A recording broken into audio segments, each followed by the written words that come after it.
Makar enak ya. Sekarang bisa nggak kerja, menikmati passive income, ya kan? Saya balikin. Dulu kan saya ajak untuk beli properti. Kenapa nggak mulai? Gitu kan? Nah, terus kita udah tahu nih kriterianya. Terus kita jalan nih nyari properti. Ada properti murah nih. Coba kita bingung. Beli properti kan gampang. Yang susah bayarnya kan. Nah, jadi saya agak nyeleneh ngasih taunya. Cari properti yang bagus adalah satu di kamar mayat. Ini kamar mayat. Kamar mayat. Ya. Itu ya. Headline-nya butuh uang. Itu di mana tempat nyari butuh uang? Ya itu tadi. Warisan orang meninggal. Warisan orang meninggal gitu kan. Orang di perceraian atau lelang atau di IGD tempat orang sakit gitu. Butuh dana cepat. Seperti itu. Tuh. Jadi saya nggak pernah jatuh cinta kepada properti.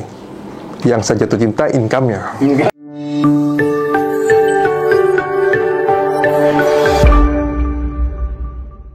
Makartara, selamat datang. Ini sobat Kang Ridwan yang masih bingung siapa ini Makartara, ya kita panggilnya Makar ya. Siap, Kang Ridwan. Siapa ini? Beliau ini adalah salah satu guru saya di bidang properti. Beliau ini adalah pernah jadi karyawan dan selagi jadi karyawan beli properti. Ya. Betul. Kebanyakan di ruko ya kalau nggak salah ya. Ruko, apartemen. Oke, kita akan gali nih bagaimana perjalanannya terus supaya bisa sampai seperti sekarang. Oke, apa nih bro kesibukannya sekarang, Bro Makar? Saya sekarang sih lebih banyak nganter anak. Nganter anak? Oh nggak kerja? Nganter istri saya kerja di law firm gitu ya, salah satu law firm. Tapi itu lebih kepada nggak setiap hari gitu ya. Jadi nggak rutin seperti karyawan gitu. Pada hari-hari tertentu saja saya ketemu klien seperti itu. Kalau rutinitas sehari-hari saya ya itu nganter anak, nganter istri seperti itu. Enak banget ya, sehari-harinya nganter anak, nganter istri. Kalau law firm sesekali ya. Law firm juga sesekali gitu. Sebelumnya saya karyawan. Saya dari 2004 sampai 2020 saya karyawan. 2004 sampai 2020 Desember saya karyawan. Sekitar 16 tahun saya jadi karyawan. Berarti baru sekitar 3-4 tahun lalu 3-4 tahun resign, ya. Resign. Saya resign. Saya mengundurkan diri, bukan di PHK loh ya. Aman. Ya, kalau di PHK karena sibuk di properti nggak apa-apa. Tapi ini by design. Saya resign. Oke, berarti kalau resign kan by design ya. Nah, itu gimana nih ceritanya? Bisa cerita nggak sih kalau beli ruko tuh kayak gimana sih? Sebelum kesana mungkin begini loh. Sejak saya jadi karyawan, waktu saya mulai kerja jadi karyawan tuh saya sadar gitu ya. Kalau karyawan itu tidak abadi. Suatu saat pasti kita akan berhenti, ya kan? Sementara kan aktif income kita dari karyawan. Nah, sejak itulah saya dan istri sudah berpikir gimana caranya kita mencari penghasilan lain yang tidak mengganggu waktu saya sebagai karyawan. Nah, situ saya tertarik dengan properti. Ya, jadi saya belajar dulu waktu pas jadi karyawan. Mencoba beli properti satu seperti itu. Coba beli properti. Coba gitu kan, karena keuangan saya itu terbatas gitu ya. Dan saya lihat investasi yang bisa dibeli dengan keuangan terbatas itu adalah properti. Karena kan hanya menurut saya nih ya, atau mungkin karena karena pengetahuan saya yang sedikit ini. Saya tuh merasa hanya properti lah yang bisa dicicil. Misalnya kalau saya punya uang 100 juta misalnya, karena saya bisa beli emas harga 100 juta, bisa beli saham harga 100 juta. Tapi kalau properti kan 100 jutanya saya jadiin DP. Untuk beli properti yang harganya misalnya 500 juta gitu kan. Nah itulah, jadi saya seperti itu. 400 jutanya gimana? 400 jutanya nyicil gitu kan, nyicilnya dari hasil properti tersebut seperti itu. Menarik ya, jadi kita jadi kalau kita punya uang 100 juta lah misalnya, itu kita nggak, kalau beli saham kan ya 100 juta, beli emas ya 100 juta, tapi kalau beli properti modalnya 100 juta, Buat- bisa beli yang 500 juta. Iya. Karena DP 20% tadi DP kan mungkin ya. 20%. Dan cicilan 400 jutanya dari mana dong gitu kan? Berarti kan dibayarin sama bank dan bayar cicilannya itu dari yang sewa. Iya, dari income properti tersebut gitu. Dari awal-awal saya itu hanya mengandalkan uang sewa. Terus di 2017 saya mencoba mengkombinasikan properti dengan usaha. Saya di atasnya misalnya dibuat minimarket atau dibuat warung atau dibuat apa sehingga hasilnya lebih gitu. Oh, si properti itu dikombinasikan Dengan usaha. Itu untungnya bisa double gitu. Oh, double dari pendapatannya. Seperti itu. Seperti itu. Menarik ya properti. Jadi di properti itu yang saya tahu kan ada dua jenis pendapatan ya. Siap. Pertama tuh ada capital gain. Siap. Jadi naik ya gitu ya. Ya, capital gain, harga propertinya naik, betul. Jadi setiap beli properti itu kemungkinan naik terus kan dari tahun ke tahun ya. Oh, gini. Saya itu itu berarti kan Kang Ridwan menanyakan properti yang baik apa sih? Properti yang baik seperti apa sih? Boleh, gitu kan boleh. ya. Kalau menurut saya properti yang baik itu ada 3 kriteria. Satu, properti tersebut harus dapat disewakan. Ini kita bicara di luar rumah ya, di luar rumah yang kita miliki ya. Rumah yang kita miliki kita tinggalin, kita nggak mungkin sewain. Ini properti buat usaha lah ya. Satu, dia properti tersebut harus dapat menghasilkan uang, harus disewakan misalnya. Kedua, properti tersebut harus dapat dijadikan jaminan bank. Oke. Kenapa demikian? Karena gini loh, kalau properti dapat dijadikan jaminan bank berarti secara umum biasanya nih ya properti itu bagus. Maksudnya secara surat menyurat baik sampai bank mau menerima. Seperti itu. Jadi berarti aman ya? Aman ya, secara clean and clear gitu. Jadi pertama menghasilkan uang dapat disewakan, 2 dapat dijadikan jaminan, yang ketiga menghasilkan capital gain. Nah, jadi saya tuh nyari properti harus satu properti 3 syarat itu harus masuk. Kalau hanya 2 yang masuk saya nggak jadi beli. Kalau apalagi hanya 1 saya nggak jadi beli. Kan kita kan tujuan investasi properti, saya ingin mau mendapatkan kelebihan kan. Kalau misalnya kita investasi tapi tidak tenang, misalnya aspek legalnya tidak aman kan kita deg-degan, itu kan enggak lah. Jadi pelan-pelan gitu. Jadi saya yang penting 3 itu masuk baru saya beli.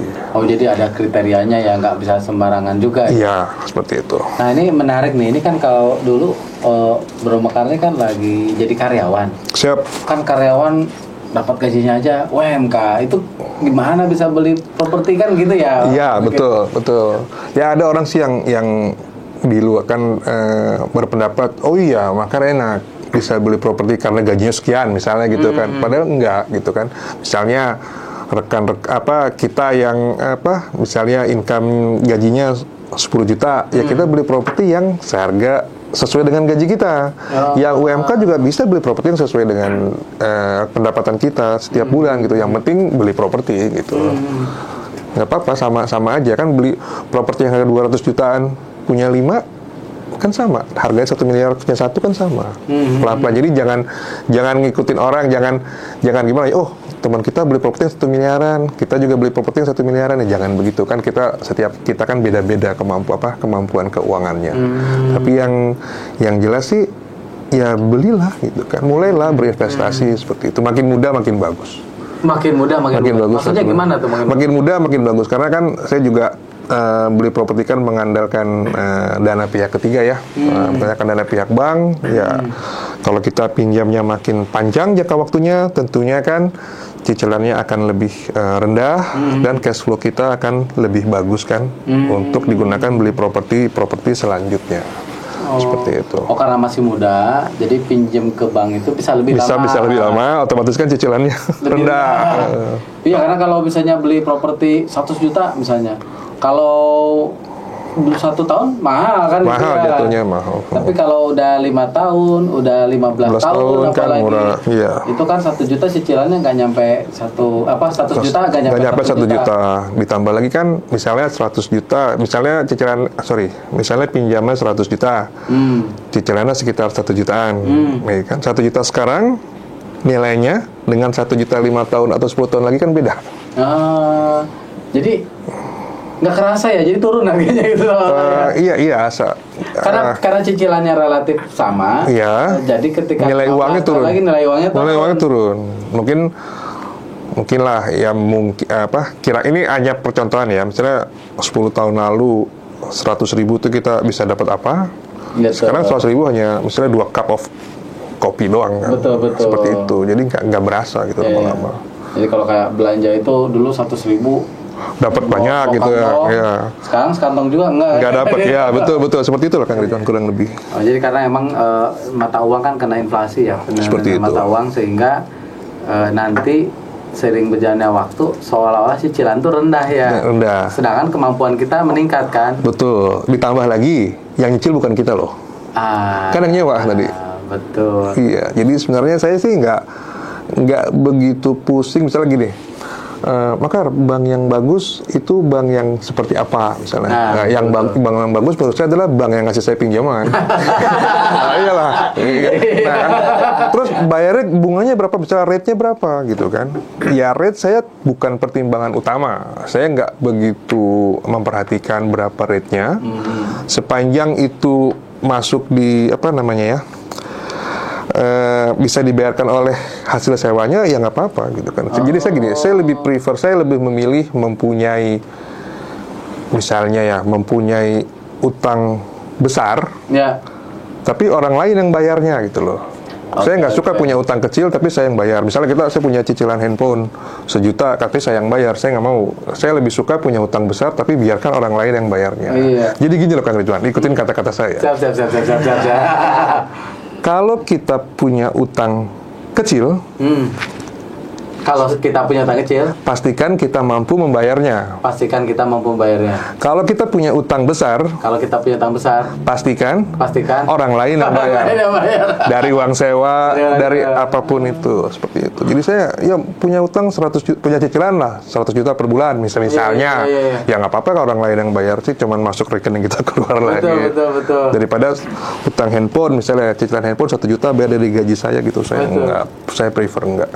Iya betul. Tadi kayak handphone lah, daripada kita nyicilin 100.000 tiap bulan, lebih baik nyicil 1 juta tapi bukan kita yang bayar gitu kan. Karena bukan kita yang bayar, karena ya kita free gitu. Nggak pusing mikirin bagaimana nyicilnya, dapat uangnya dari mana. Nah, kembali ke properti. Jadi properti itu yang bayar yang sewanya. Betul. Properti pertama, kalau yang properti pertama dilunaskan, untuk beli properti kedua, yang bayarnya properti hasil dari properti kedua, dan properti pertama. Jadi kemampuannya naik, gitu, plafonnya naik, kemampuan bayarnya naik, ditambah lagi gaji kita kan, gaji kita masih subsidi lah, untuk subsidi beli properti. Lama-lama juga properti itu bisa membiayai diri dia sendiri. Karena dari tahun ke tahun nilai sewanya naik. Betul. Kita nggak ngomongin uang kita ya. Ini nilai sewanya naik, sedangkan cicilannya relatif tetap. Ya, karena ada bunga floating atau fix itu ya. Nah, kalau misalnya udah floating, pindahin ke yang ke fix lah. Itu tipsnya ya. Itu tipsnya itu ya, carilah. Kalau nggak lunasin, saya juga biasanya pinjam dalam waktu 15 tahun. Paling lama 18 tahun gitu. Tapi pada praktiknya 5 tahun sekali saya lunasin. Bukan dari bonus saya, bukan. Ya beli 5 properti, misalnya setahun sekali beli. Setiap tahun saya beli properti 1. Berarti kan 5 tahun saya punya 5 properti. Punya 5 cicilan kan? Betul. Nah, nanti di tahun ke-6 jual 1 atau jual 2 untuk lunasin 5. Jadi milik semua? Nah, iya, nggak ada utang setelah tahun ketiga. Berarti kan setelah 5 tahun, anggapnya tadi saya 3 properti jadi free kan? Jadi nggak punya utang kan? Betul. Ya udah, itu biarin aja, hasilnya ada kan. Nah, itu kita beli properti selanjutnya yang bayarin 3 properti ini sama properti hasil ini. Jadi terus aja gitu. Jadi kalau kita pengen punya 3 properti, contohnya yang free, beli 5 properti, berturutan tiap tahun lah teorinya. Iya. Nanti udah di tahun ke-5 kan punya 5 nih. Iya. Setiap tahun beli 1, di tahun pertama yang kedua yang paling lama kan pokoknya berkurang. Iya. Cicilannya bunganya juga itu, jadi kita lunasin. Betul. Atau karena dijual, terus dari situ buat lunasin yang properti yang lainnya. Iya, seperti itu. Tapi nggak harus 5 dijual 2 gitu. Kadang-kadang 5 dijual 3 tergantung harganya kan. Kalau nggak 5 dijual 4 dapat 1 nggak apa-apa kan, satunya nggak bayar. Intinya kan beli properti mau bayar jangan. Iya. Gitu kan. Beli properti nggak apa-apa. Dapat satu juga setiap 5 tahun kan nggak apa-apa. Nggak apa-apa, gratis kan? Kenapa enggak? Iya, gratis seperti itu. Nah, ini kan beli properti. Terus tuh kan tadi ya kita ngomongin banyak mungkin yang sama karyawan. Iya. Kalau karyawan bisa, apalagi pengusaha ya, kita ngomongin. Oh ya, tentu lebih bisa lagi. Kemampuan, Ya, dari segi ya. kemampuan. Nah, kalau karyawan itu kan berarti kalau apalagi UMR kan ya mungkin buat ngatur keuangan pribadi aja kan. Siap. Nah, gampang nggak sih nyari properti yang ya relatif murah lah ya untuk kemampuan itu? Pengalamannya dulu gimana? Ini kan sharing pengalaman Ya, aja dulu. siap. Tentunya kalau awal-awal sulit lah ya. Tapi kan saya properti ini saya belajar, sebenarnya nggak belajar sih ya, nggak sengaja belajar gitu. Saya Sengaja. suka ditenteng sama mama, sama ibu saya ditenteng. Ya dulu ke Kelapa Gading, mama beli properti, saya lihat aja dalam mama ngomong apa saya nggak ngerti. Waktu itu saya ngerti, cuman saya tetap ikutin nih ngomong apa. Lama-lama kebiasaan, jadi tahu caranya nawar properti sama nawar sayur tuh sama gitu kan, sama gitu. Jadi ya karena lingkungan saya itu terutama mama ya sering ngajak saya untuk jalan-jalan lihat properti, ya saya juga jadi terbiasa gitu Pak. Tadi pertanyaannya apa sorry? Pertanyaannya waktu beli properti yang itu kan bagaimana cara memilihnya? Ya, Bagaimana? kan Nggak gampang. Kan ini kita ngomongin yang harga untuk yang karyawan gitu. Oke. Kan sekarang harga udah pada tinggi kan? Oke. Kalau itu saya baca buku ya. Saya juga banyak. Saya properti ini, saya investasi properti banyaknya dari baca. Tapi kelemahan saya itu saya baca bukunya nggak tahu, kadang-kadang judulnya lupa dan penulisnya lupa. Ini ada beberapa aja yang saya ingat gitu ya. Kalau nggak salah bukunya Dolph the Rose gitu kan, beliau menyarankan carilah 100 properti, buat aja list yang kira-kira masuk di budget kita. Carilah 100, terus 10 disurvei, 3 dinego, 1 deal seperti itu. Tentunya nggak langsung dapat, nggak sih. Dan beli properti itu jangan melibatkan hati. Nah, maksudnya gimana? Melibatkan logika. Kalau harganya kalau nggak masuk, misalnya gini. Beli properti ini propertinya bagus, ya itu kan melibatkan hati, bagus melibatkan hati, tapi cicilannya nggak masuk, cicilannya nggak bisa dibiayai oleh dirinya sendiri, saya skip, saya akan cari properti yang lain. Kan toh kalau istilahnya itu laut cukup luas lah, kita cari ikan ini nggak dapat, cari ikan yang lain lah, seperti itu. Jadi saya nggak pernah jatuh cinta kepada properti. Yang saya jatuh cinta income-nya. Income dari properti itu. Jadi sebisa mungkin properti tersebut membiayai dirinya sendiri. Seperti itu. Jadi kalau misalnya gagal negosiasi, ya biasa lah. Ditolak negosiasi, ya harus gagal lah. Harus pernah ngerasain ditolak deal properti seperti itu. Jadi dari 100 cari 100 dulu ya. Jadi kalau misalnya Sobat Kang Ridwan pengen beli properti, kalau baru nyari 1-2 terus nyerah, jangan. Belum nyampe gitu, jangan. Gitu. Itu tapi jangan sampai 100 juga, itu kan kira-kira lah. Kesini-kesininya kesini-sininya kan kita makin tajam. Makin tajam kita udah tahu, yang ini jangan usah kita tawar lah gitu kan. Jadi kesini kita makin tajam lah. Jadi dengan berlatih tentunya kita akan makin tajam seperti itu. Ya emang pengalaman saya pribadi juga ya, ketika kita praktek kan kita belajar tuh. Betul. Jadi kita punya kriteria sendiri yang lebih relevan buat kebutuhan kita ya. Betul. Gini. Kalau saya ditanyanya misalnya di mana sih tempat yang bagus nyari properti? Saya suka agak nyeleneh nih kalau saya lagi di kelas gitu ya. Karena kalau di kelas saya terlalu bicara teori. Begitu di kelas, teman-teman yang ngikutin di kelas saya, dia biasanya nyimak. Begitu keluar kelas lupa. Itu kan wajar kan, kita juga di waktu sekolah gitu kan. Nah, jadi saya agak nyeleneh ngasih taunya. Cari properti yang bagus adalah 1 di kamar mayat. Ini kamar mayat ya. 2 di UGD atau IGD. 3 di pengadilan. Kamar mayat apa sih? Kamar mayat itu kan tempat orang meninggal. Kalau orang meninggal, dia akan menimbulkan waris biasanya. Biasanya kalau misalnya properti yang warisan, jualnya di bawah harga pasar. Karena pengen cepat gitu kan. Kalau UGD, IGD apa sih? Itu kan tempat orang sakit. Biasanya kalau perlu biaya operasi besar, kan dia akan menjual propertinya. Di pengadilan tempat apa sih? Di pengadilan kan ada, bisa dari lelang atau dari perceraian. Biasanya kalau perceraian juga ya kayak gitu-gitu. Jadi biasanya juga dapat murah. Banyak, saya ada setiap yang tadi itu ada case langsungnya. Dulu pernah beli properti karena yang mau menjualnya itu bercerai, saya beli sepertiga harga seperti itu. Kalau yang kasusnya yang di mana ya?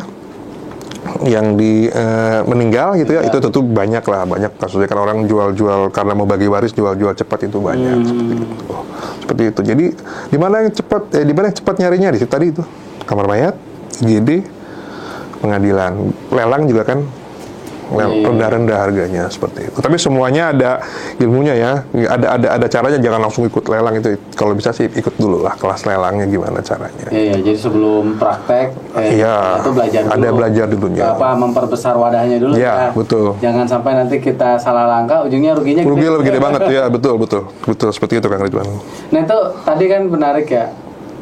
Datang ke IGD, datang ke yang kamar mayat. Siap.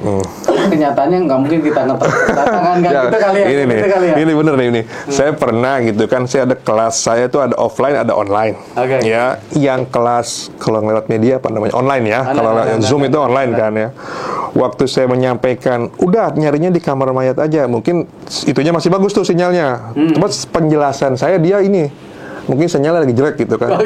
Setelah 3 hari kemudian beliau nelfon saya, Makar, saya udah nongkrong 3 hari di kamar mayat. Terus saya nanya, lu ngapain bro di situ? 3 hari. Katanya Makar nyarinya di kamar mayat. Iya nggak gitu. Maksudnya waktu kita negosiasi, kita cari tahu apa ini propertinya kenapa dijual. Kita kan nggak mungkin propertinya kenapa properti dijual? Ini warisan ya? Nggak gitu. Kita ada cara, ada pertanyaan-pertanyaan yang mengarahkan bahwa ini propertinya adalah properti warisan. Jadi nggak as-is di situ, bukan nggak as-is ya, nggak plek-plekan gitu, enggak lah. Itu biar gampang ingetnya. Sebenarnya kata gampangnya BU, butuh uang. Itu ya headline-nya butuh uang. Itu di mana tempat nyari butuh uang? Ya itu tadi. Warisan. Orang meninggal, warisan orang meninggal gitu kan, orang di perceraian atau lelang atau di IGD tempat orang sakit gitu, butuh dana cepat seperti itu.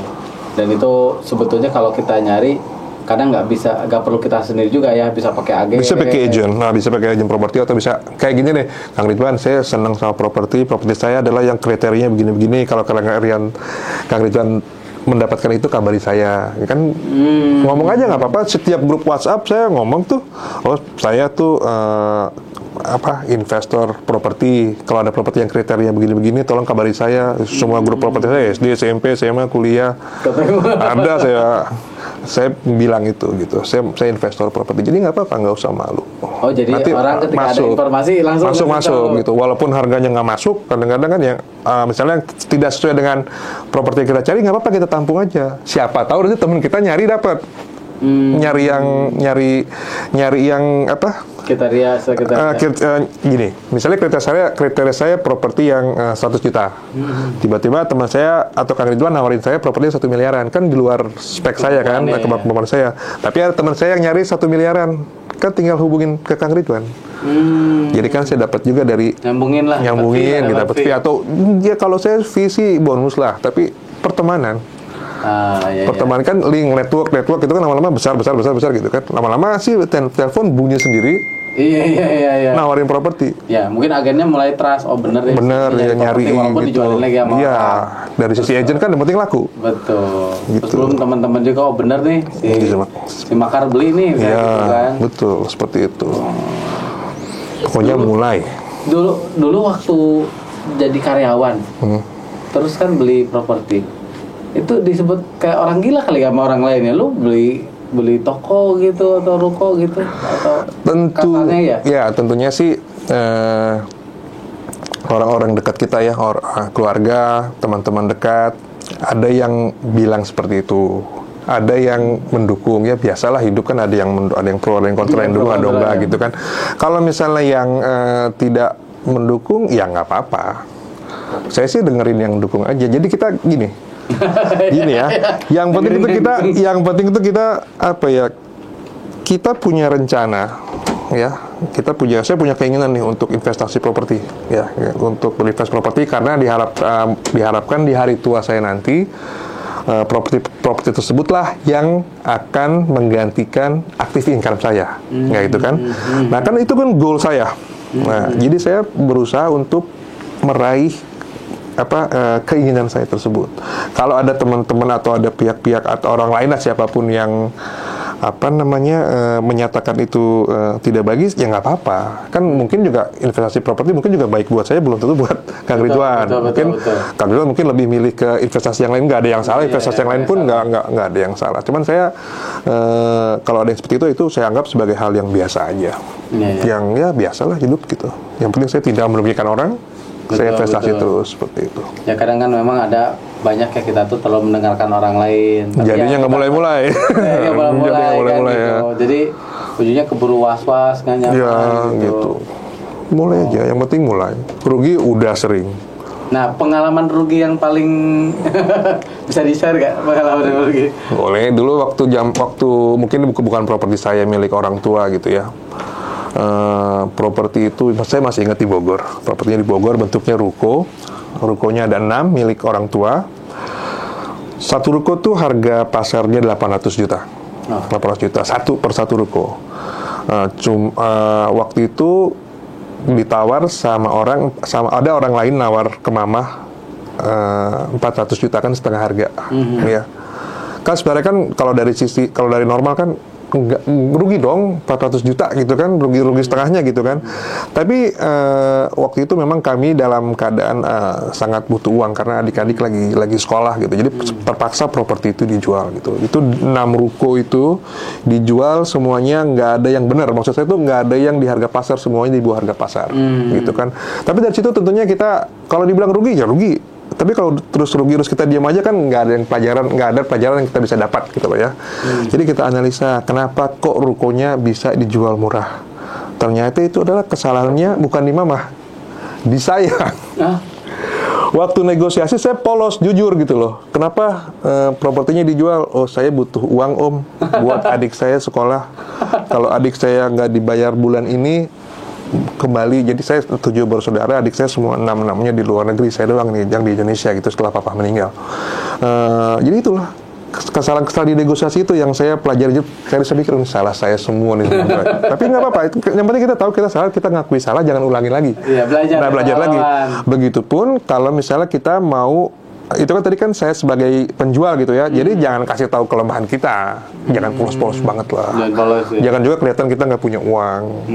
Jangan kan bawain properti yang 800 juta atau 9 miliar, masa kita sih berpakaiannya seperti apa gitu. Betul. Itu saya sangat mengena di saya, sangat ingat saya ingat. Dari tahun 2000 sampai 2005 kerjaan kami itu maksudnya keluarga gitu ya, hanya menjual properti dan harganya nggak ada yang di pasar, nggak ada yang di harga pasar, semua di bawah harga pasar karena BU dan polos gitu. Tapi nggak apa-apa lah, saya juga kalau misalnya properti itu sekarang masih ada, itu ingat-ingat saya.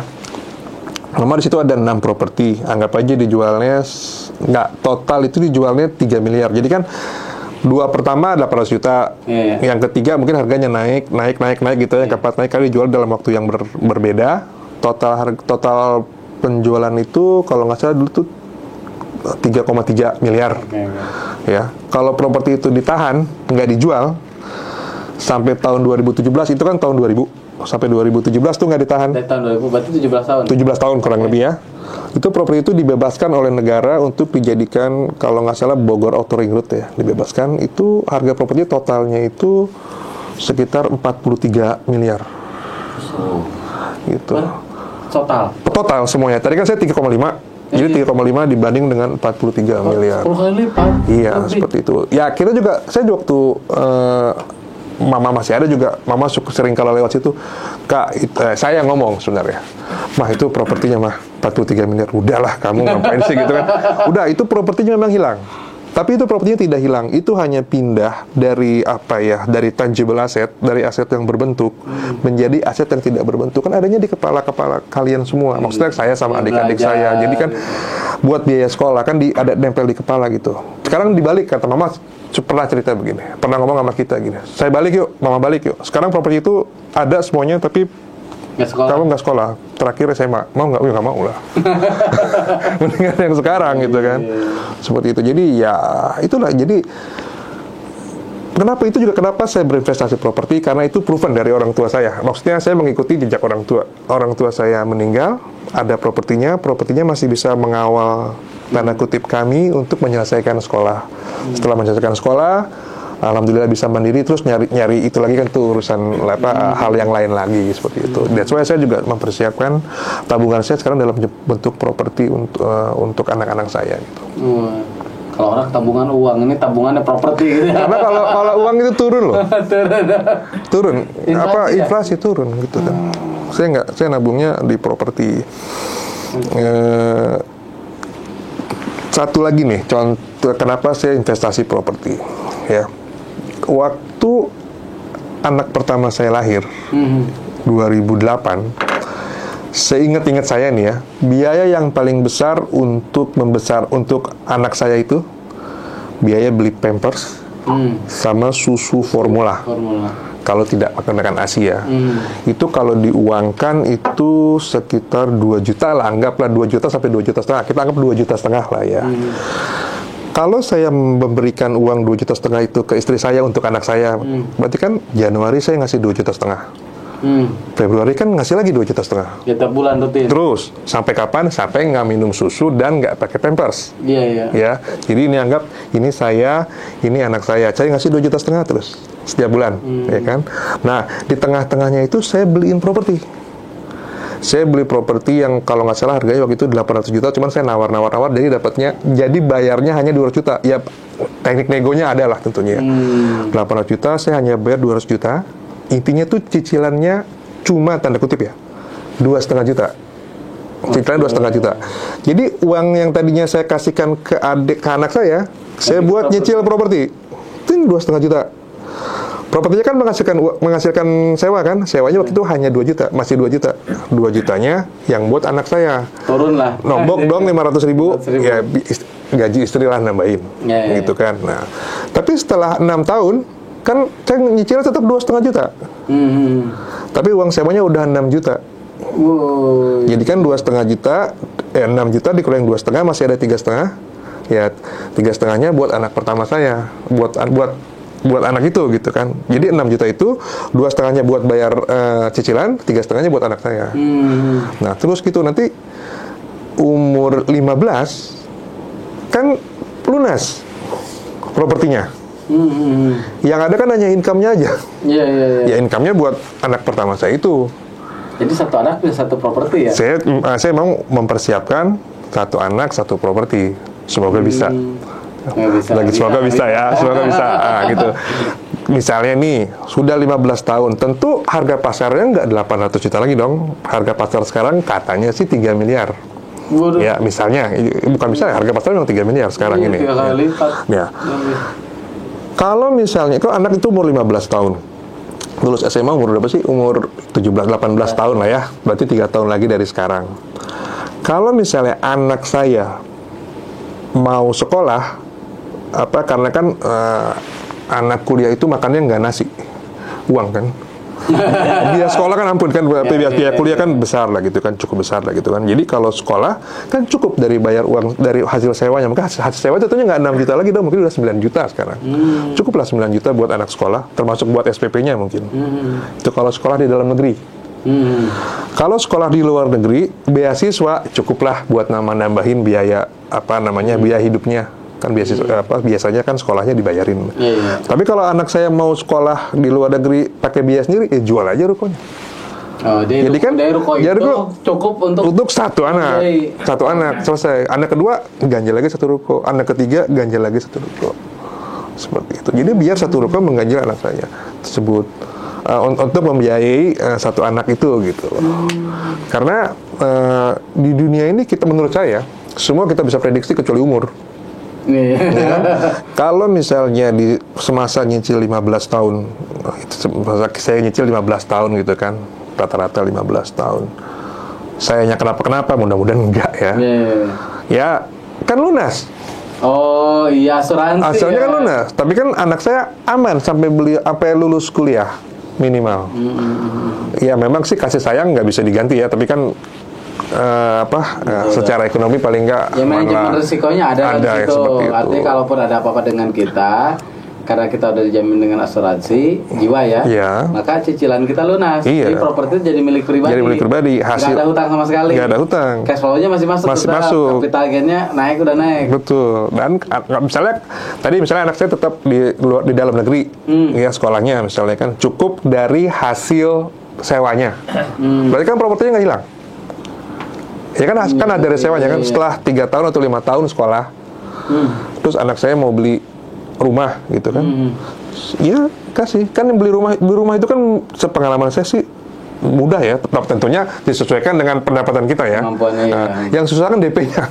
Nah itu DP-nya beli rumah dari DP uang itu. Jadi satu properti itu ngawal anak saya terus-terusan. Oh iya, sampai itu. Jadi sebenarnya itu ide awal saya sama istri itu. Daripada ngulik kalau kayak gitu ya.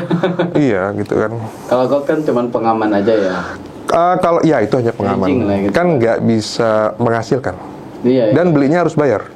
Betul. Kalau saya kan belinya yang nyicil, memang harus nyicil, tapi yang nyicil kan yang uang sewa. Iya. Seperti itu. Kelebihannya itu. Seperti itu. Tapi kalau itu kan tadi sempat bicara pengalaman yang pahit lah ya. Iya. Tapi kalau bicara pengalaman paling menyenangkan atau paling berkesan. Nah gitu loh. Kalau banyak nih kayaknya. Banyak lah pilih yang mana, yang paling wow yang mana gitu ya. Nah, saya pernah beli properti satu properti ya, 57 meter lah kurang lebih, itu bentuknya kiosnya juga kalau saya tembok itu kalau saya pegang jadi temboknya saya tendang aja, kita tendang aja itu rubuh. Gitu, oke. Tapi kan seperti tadi tuh, saya nggak pernah jatuh cinta kepada bentuknya kan, yang penting income-nya gitu kan. Nah, orang ini mau jual properti, harganya waktu itu pasaran 300 juta. Tapi properti tersebut udah disewani selama 10 tahun. Oh, udah kontrak. Udah dikontrak sama beliau, sudah dikontrak ke orang ketiga selama 10 tahun. Dia menawarkan kepada saya, "Kar, tolong dong beli properti saya." Terus yang nyewa gimana? Sampai kapan? Sampai 10 tahun. Lah, kalau saya bayar sekarang 300 juta, saya 10 tahun puasa dong. Saya nggak dapat apa-apa dong. Itu nggak gua banget lah gitu kan beli properti seperti itu. Akhirnya dia ngomong begini, "Oke, saya cuma buat ngawinin aja kok. Saya cuma butuh 20 juta. Jadi uang sewanya itu, Makar jangan minta. Kan harganya 3 juta. Jadi uang sewa yang udah dia terima, Makar jangan minta lagi. Jadi saya hanya bayar sekitar 20 juta. Jadi kan saya bayar 20 juta dapat properti yang 300 jutaan kan. Tahun 2010-2011 saya bayar 20 juta lah itu. Ya ngorek-ngorek lah, nggak ada dana ngorek-ngorek gitu. 2017 dibebasin sama negara. 20 juta juga per meter. Kali berapa meter? 57, 1,1 lah kurang lebih. Tapi itu nggak sengaja. Itu bukan saya spekulan properti, nggak. Karena saya waktu itu beli properti karena saya ngelihat properti itu bukan murah ya. Saya memperolehnya hanya tanda kutip ya, hanya dengan 20 juta. Kan tadi karena kan di perhitungan uang sewanya kan. 2017 dibebaskan oleh negara. Ya saya dapat 20 juta per meter persegi, 1,1 lah kurang lebih, 1,1 lah kurang lebih, 1,1 miliar. Bisa gitu. Seperti ya, itu nggak sengaja. Kang Ridwan jangan nyari yang seperti itu. Kalau Kang Ridwan nyari yang seperti itu, saya tidak akan kasih, saya ambil sendiri Kang Ridwan. Enggak lah itu. Saya mau nanya tadi, nyarinya di mana gitu, udah jawab. Enggak, itu nggak sengaja. Ya kan kalau kayak gitu kan ada properti hoki-hokian, tapi sekian kejadian ada aja kan yang ada menarik. 1-2 yang menarik itu, ada. Nah, saya mau lanjut tanya nih, kalau ritual habit, kadang-kadang bilangnya itu ritual. Ya siap. Kebiasaan orang kaya, kebiasaan untuk kaya gitu di properti ya. Kan saya waktu itu ya tiap hari meluangkan waktu untuk kayak properti, apakah setiap Sabtu Minggu itu dulu gimana sih, atau pulang kerja kan? Kerja kan waktu itu. Ya betul, saya juga kerja seperti biasa lah ya. Senin sampai Jumat itu tentunya kita di kantor lah. ya kan, sibuk sama urusan kantor, itu kadang-kadang lembur, itu hal yang wajar lah. Sabtu dan Minggu itu waktu untuk keluarga gitu. Saya juga tetap Sabtu dan Minggu waktu untuk keluarga. Senin sampai Jumat waktu untuk kerja. Saya juga kerja juga nggak nyambi. Saya kerja benar-benar serius kerja. Kita digaji, kita harus kerja dengan benar tentunya ya, profesional gitu kan. Tapi kan kita sama-sama punya waktu 52 minggu dalam satu tahun. 52 weekend. Ya kan? Betul. Nah, saya itu izin sama istri saya untuk minta 4 hari minggu itu 4 minggu untuk melihat properti ya. Jadi saya setiap hari itu saya browsing ya 5 menit atau 10 menit aja. Nah, cari-cari properti, saya masukin ke list 10 menit aja, asal setiap hari dilakukan. Lama-lama listnya banyak kan. Seperti itu. Terus dari yang saya udah browsing, saya udah di list khusus itu, saya saring. Saya yang sesuai dengan kriteria mana. Terus kalau memang perlu ini kayaknya bagus nih, saya survei ya. Tadi menggunakan waktu yang 4 minggu itu. Terus saya deal 1 seperti itu. Kuncinya sih ini, disiplin. Konsisten. Disiplin konsisten. Gitu aja. Maksudnya melakukan kegiatan itu, yang memang rutin aja. Nggak usah 1 jam, 10 menit, 20 menit setiap hari kan. Saya datang ke kantor lebih cepat. 10 menit kan lihat itu, kalau nggak waktu jam istirahat 10 menit lihat. Nanti kita tahu nih, ini barang baru nih. Karena kalau sekarang kita lihat, besok kita lihat, kan dia terbit lagi tuh. Kalau nggak nih, kita lihat besok, loh kok harganya turun. Gitu. Yang penting disiplin dan itu. Nanti akan ketemu lah polanya. Akan ketemu polanya sendiri. Itu sulit diceritakannya. Nanti kita akan dapat feel sendiri, ini murah. Oh, ini orang BU nih. Lama-lama kita lihat dari iklan itu, kita tahu. Dari iklan itu kita bisa lihat ini orang BU gitu. Karena kita cuma baca iklannya doang. Iya, karena udah biasa. Udah biasa, seperti itu. Kalau nggak kita baca iklan, ini pemain nih, jangan ditelepon. Karena kadang-kadang teman sekelas juga nih, jangan-jangan si dia. Tapi benar, rata-rata benar. Iya, teman training. Benar, seperti itu. Lama-lama tahu lah itu, karena kita setiap hari seperti itu. Disiplin lah intinya sih. Dan disiplin dan nggak boleh kapok. Jatuh bangun lagi, itu biasa lah, jatuh bangun rugi ya biasa lah gitu kan. Jadi bisnis aja. Kayak bisnis ya, jatuh biasa itu sih. Itu tadi cuman itu aja sih. Mantap ya. Jadi memang sebetulnya tinggal apakah kita mau meluangkan waktu untuk sesuatu yang lebih efektif. Betul. Ataukah kita mau berleha-leha kan gitu. Betul, ya. Itu aja. Kan kita punya waktu sama. Pertanyaannya apakah waktu itu kita manfaatkan untuk santai atau untuk mencari yang produktif. Betul. Gitu. Atau ya gitu. Yang menarik kok, maka kalau saya sih ya, kalau bicara bisnis kan perlu dikombinasi juga dengan properti kan. Betul. Jadi kita nggak bisa cuman bisnis saja gitu tanpa jaring pengaman kan. Betul. Pengaman kita kan. Betul banget. Pak Makar, kalau mau minum, snack, ya tes dulu produknya. Kita ada roti nih. Suka apa nih, bro? Nanti aku bawa pulang aja ya. Oh, bawa pulang. Berantakan nanti. Nanti berantakan, makan juga berantakan, nggak enak. Izin bawa pulang aja. Siap. Aman. Izin bungkus. Ya. Tenang, ini semua produk nanti dibawa pulang semuanya gitu. Semuanya. Thank you. Itu masih ada, Taman. Siap. Oke. Gimana kan? Lanjut ya. Kalau bicara tadi kan mencari properti ya. Siap. Kan kita perlu meluangkan waktu. Siap. Nah, tentunya kan kita juga perlu belajar ya. Jadi nggak tiba-tiba nyari properti kayak gitu. Jadi belajarnya gimana sih? Apakah sempat ngikutin training tertentu atau dari buku aja atau dari YouTube sekarang gimana? Saya tuh kan tadi itu ditendang ibu saya. Ditendang yang satu itu. 2 otodidak. Belajar dari kesalahan. Yang tadi saya jual ruko. Terus baca buku tentunya ya, saya baca buku tentang properti, terus juga ikut seminar tentang properti, workshop atau seminar tentang properti. Ada ikutan itu ya? Ada teman-teman kita juga, mentor kita juga, mentor kita bareng-bareng lah, gitu kan. Beliau kan hebat lah gitu kan. Jadi saya tuh nyari properti, benar ya tadi Kang Ridwan bilang, kalau hanya menghasilkan sewa, nggak seberapa kan, nggak bisa langsung nutup income-nya. Betul. Tapi kalau misalnya dikomunikasikan di atas properti itu ada minimarket, itu biasanya langsung bisa menutup cicilannya atau jauh di atas cicilannya itu kan, atau dijadikan usaha misalnya kuliner, warteg, saya wartegkan gitu. Jadi itu bisa menambah pendapatan dari properti tersebut.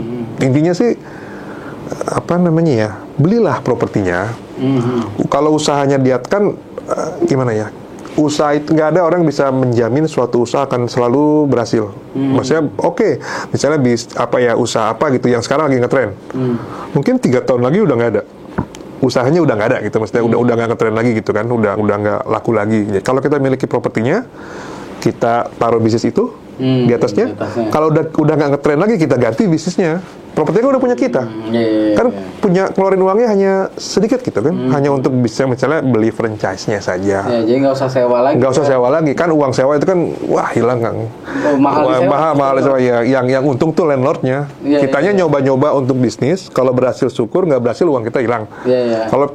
Kalau kita propertinya punya kita, palingnya kita kan dapat uang sewa dari bisnis kita, walaupun dari bisnis kita sendiri ya. Karena bisnis saya sendiri itu tetap bayar sewa ke propertinya, itu beda kantong. Betul. Seperti Jadi itu. keluar kantong kanan, masuk kantong kiri gitu. Siap. Masuk kantong istri. Seperti itu. Iya. Saya prinsipnya gitu. Beli propertinya, bisnis di atasnya bisa kita ganti-ganti. Betul. Bahkan ada yang bikin hotel. Apapun lah. Itu kan pendapatannya bisa jauh lebih gede lagi. Atau di combo. Di combo, misalnya minimarket dengan kos-kosan, atau kos-kosan, hotel dengan apa, pun bisa combo, nggak apa-apa. Jadi sebetulnya gimana kreativitas kita ujungnya kan untuk mendapatkan passive income di properti yang kita beli gitu ya.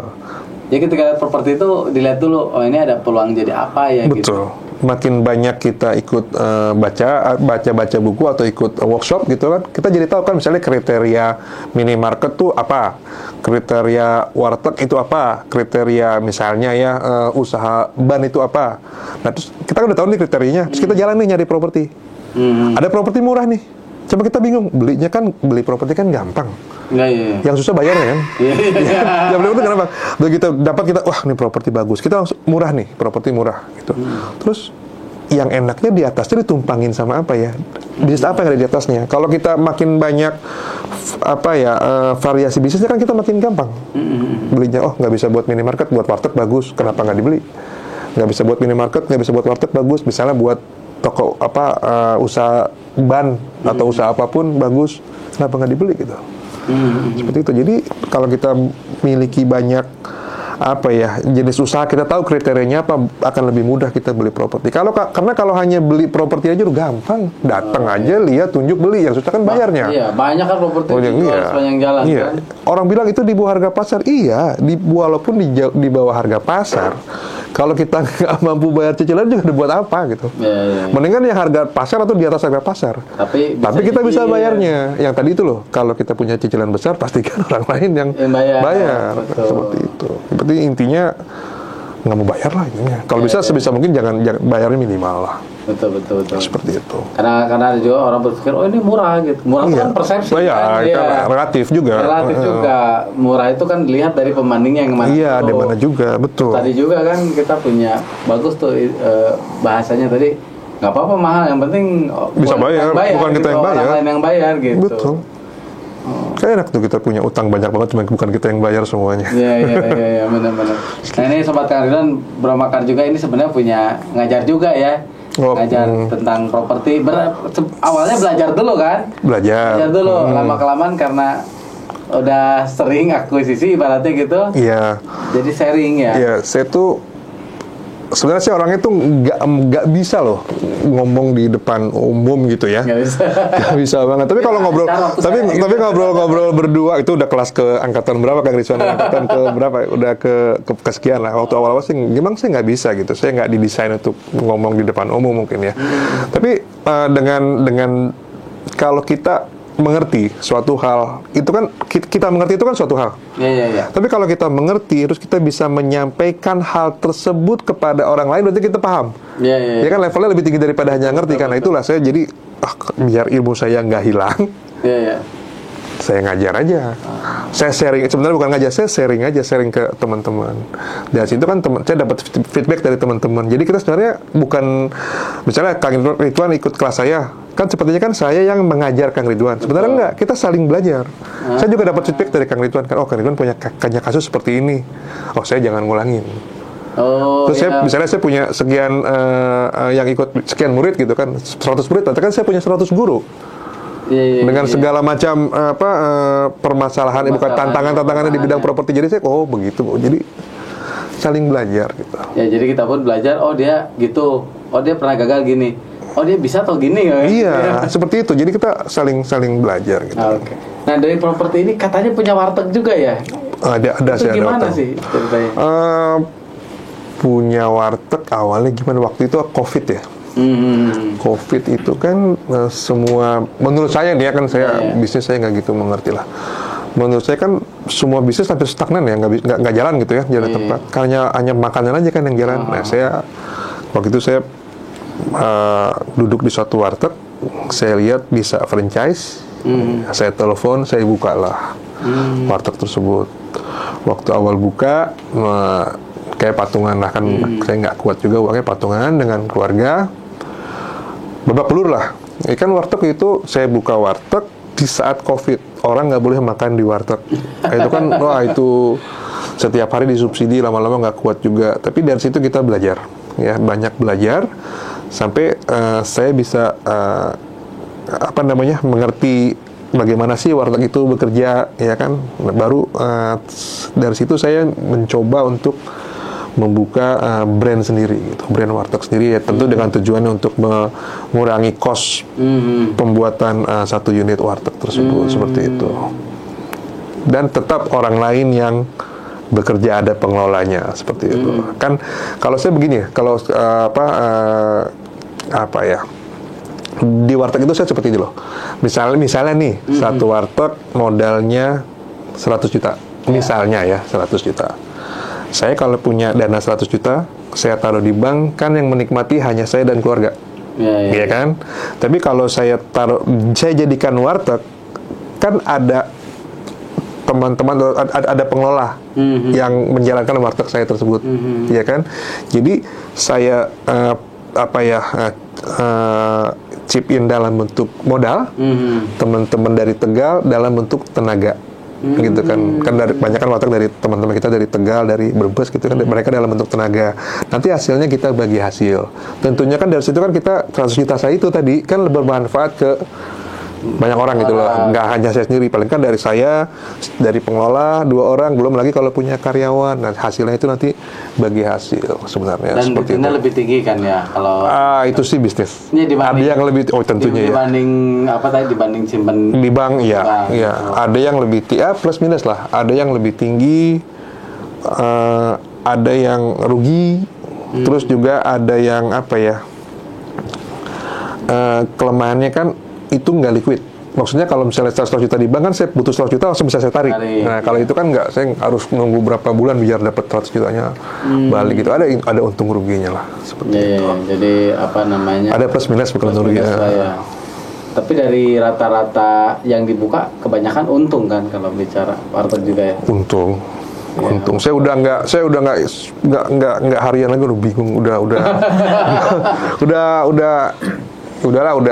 terserah teman-teman yang mengelola. Sekian lah, jadi bingung. Enggak.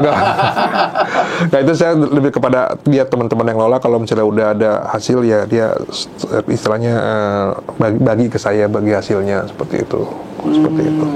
Saya nggak gitu. Tujuan utama saya yang penting selain tadi dapat untung ya, ada yang buka lapangan kerja lah buat teman-teman yang tadi seperti itu.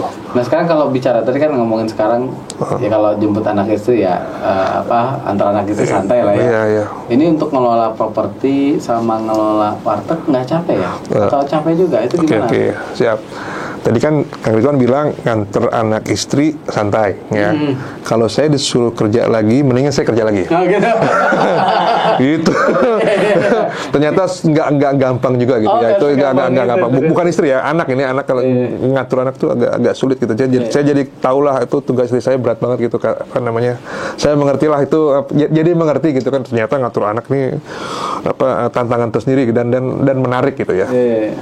Itu nggak gampang juga gitu ya. Tapi saya menikmati itu. Jadi kan saya tahu tuh bagaimana mereka tumbuh berkembang gitu ya, seperti itu.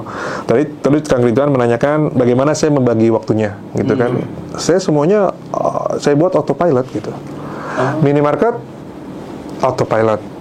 Warteg saya kadang dulu waktu masih punya 1-2 saya lewat tap, kalau nggak lewat HP, saya lewat CCTV, semua warteg saya seperti CCTV, saya lihat ke sininya udah terserah. Saya percayakan aja ke kemana, ke teman-teman yang mengelola seperti itu. Yang penting untung lah ya. Iya, kalau untung, kalau rugi ya tolong dijelasin gitu aja lah. Gitu. Jadi saya kalau nggak percaya sama orang yang susah juga sih. Tapi terlalu percaya salah juga sih. Ya banyak belajar saya dari situ lah. Ya perlu dibuat balance lah. Ya, seperti itu. Kita buat sistemnya lah. Seperti itu.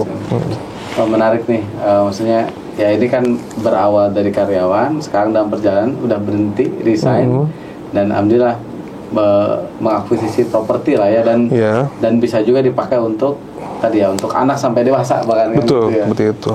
Dan anak juga saya udah saya ajarin dari sekarang. Oh, anak saya ajarin. Saya dulu gini nih, ada cerita sedikit lucu gitu ya. Kan saya lagi ngerjain, saya lagi lihat gitu keuangannya, laporan apa ya, neraca rugi labanya Indomart lah gitu kan. Saya lagi lihat gitu kan, Terus istri saya, anak saya nanya ke saya, "Pak, ini gimana kumon?" Lagi ngerjain kumon dia. Anak saya lagi ngerjain kumon, ini lucu-lucuan sih ya. Lagi ngerjain kumon. Terus saya bilang ke istri saya, "Mah, itu tolong dong anaknya bantuin kerjaan kumon dulu. Aku lagi ngerjain ini, laporan Indomart, minimarket gitu kan, ada uangnya gitu kan." Oh, ya, yaudah istri saya ngajarin anak saya sekolah gitu kan. Ngajarin anak saya ngebuat kumon, ngerjain soal kumonnya. Terus nggak tahu tuh sebulan kemudian atau seminggu kemudian, sebulan kemudian, anak saya datang lagi belajar sama saya. "Pak, ini kumonnya boleh nggak Papa ngerjain kumon, aku yang ngerjain keuangannya minimarket," katanya. "Kenapa emang?" "Kan keuangannya minimarket ada uangnya," kata. Belagu banget. Tapi saya ajarin. Warteg saya sekarang, anak saya kasih warteg satu. Maksudnya saya kasih pembukuan warteg. Ini cara ngepostingnya gini loh, kan saya pindahin ke Excel tuh. Saya salin kelas 6. Kelas 6 saya kasih. Karena saya dari dulu tuh waktu sama mama mama punya kedai somai kaki lima. Yang jaga saya, bukan yang jaga, yang nulisin pendapat hari ini. Jadi saya tuh diajarin begitu. Mama tuh ngomong sama saya begini, "Maka mulai SMP kamu nggak dikasih uang jajan." "Hah? Nggak dikasih uang jajan?" "Biasanya dikasih warung, suruh kelola. Nah, itu hasilnya silakan ambil," katanya. "Tapi kalau hasilnya besar, dituker. Dikasih warung mama yang hasilnya kecil." Gitu. Karena mama takut kalau kita pegang uang besar, kita masih umurnya belum cukup kan, belum cukup umur, kita dipakai buat beli yang enggak, mungkin takutnya mama gitu. Sekarang pun saya memperlakukan ke anak saya seperti itu. Saya langsung perkenalkan dia untuk terjun gitu. Nanti akan keluar dari sendiri, "Pak, ternyata kok hasilnya kecil ya? Kok untungnya misalnya cuma 10.000 ya? Kok kamu bilang cuman?" Gitu kan. "Oh, ternyata 10.000 itu susah ya." Kan keluarnya dari mulut anak saya sendiri. Kita nggak usah ngajarin, "Wah, jangan buang-buang uang," nggak. Anak saya langsung kan, dia ngelihat, nulis sendiri, "Pak, ini kok turunnya kemarin dapat sekian, sekarang dapat sekian." "Oh, itu kan nyari uang susah. Kamu tahu sendiri kan nyari uang susah." Karena saya dulu diajarinnya begitu, sekarang saya pasnya gitu. Tapi balik sama seperti orang tua saya nggak kasih yang minimarket, ntar ketahuan gitu kan. Karena dia lihat, "Pak, Papa hasilnya kok 9 digit gitu kan." "Oh, itu hasil 5 tahun." Itu pun offset bukannya hasil gitu kan. Dia langsung lihat zona nyaman. Iya, begitu masuk lihat zona nyaman enggak dari awal, saya bilang enggak bisa. Jadi kasih tahu pembelajaran, justru dia belajar dari sesuatu yang memang buat dia, wah ini kok nggak make sense, ini bacanya bagus nih. Betul. Biar dia berpikir kan. Betul. Gitu. Kalau udah datang bagus kan gua ngapain, cuman itu doang gitu. Iya, betul. Saya belajarin langsung jadi saya berprinsip, saya dengan istri saya berprinsip kalau misalnya kita belajar berenang itu di kolam renang, bukan di kelas. Jadi saya juga sama anak saya mau belajar tentang usaha, ya saya kasih usahanya aja. Toh usahanya nggak akan rugi karena cuma pegang bukunya doang gitu kan. Betul. Tapi sekali-sekali saya ajak ke warungnya. Wah, keren nih. Saya ajak juga ke minimarket saya, seperti itu. Terakhir nih, minta satu tips. Apa tuh? Satu tips untuk sobat Kang Ridwan di rumah. Apa tuh? Agar termotivasi untuk membeli properti apa? Bingung ini ya. Banyak ya, bingung. Yang mana? Bila mau beli properti itu kan suatu investasi menurut saya. Ya mulailah. Karena saya juga ada teman-teman sekarang saya kerja udah hampir 20 tahun gitu kan, misalnya kan. Teman-teman yang kerja dulu juga kan kerjanya sama, hampir 20 yang startnya sama. Ada yang bilang ke saya gini, Makar enak ya. Sekarang bisa nggak kerja, menikmati passive income, ya kan? Saya balikin. Dulu kan saya ajak untuk beli properti, kenapa nggak mulai, gitu kan? Dulu saya cicilan propertinya mungkin 500.000 sebulan, awal-awal. Beliau ini 500.000 nyicil handphone. Tahun 12 bulan misalnya. Tahun depannya handphonenya lunas. Keluar yang baru, nyicil handphone lagi. Kapan kelarnya? Betul. Ya kan, sedangkan saya 1 tahun dia punya handphone, beliau punya handphone baru, saya 1 tahun propertinya nambah 1. Tahun kedua dia beli handphone yang baru lagi, properti saya jadi 2. Dia akumulasikan selama 20 tahun kan bisa. Banyak. Jadi mulailah. Mulailah yang sesuai dengan yang kemampuan kita. Mulailah sesuai dengan kemampuan kita. Karena kadang orang ya berpikir gue pengen kayak si ini, padahal beda kemampuan. Masih banyak nih Bro Makar udah sharing. Thank you. Buat Sobat Kang Ridwan, mudah-mudahan bisa menginspirasi dan bermanfaat. Thank you, sama-sama Kang Ridwan. Thank you ya sekali lagi ya. Thank you.